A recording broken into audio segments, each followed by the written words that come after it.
Hello mga ka-Transfer It! For today's video ay i-apply po natin ang 5S for general cleaning and ino na nga po namin tong taas ng selling area. Tinanggal namin yung mga nakasabit na dust sa taas para hindi magsihulog sa floor and tinanggal din namin yung mga display sa taas upang mapagpag and malinis ang pwesto ng mga nitos.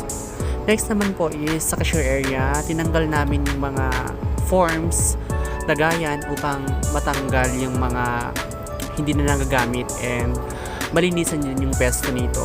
Ganun din sa baba ng cashier area, pinunasan and nilinisan ng mabuti ang bawat sulok po nito. And sa selling area po, sa part ng CBC Cottons, nilinisan namin and inorganize size by size and color.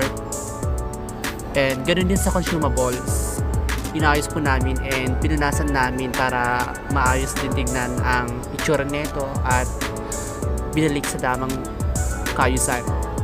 Next naman po is sublimation and ganoon din po, inayos din namin pinagpag ang mga displays. Sa labas naman po ng selling area ay pinagpag ang mga displays and pinunasan ang bawat sulok nito and pinagpag ang mga displays. And finally is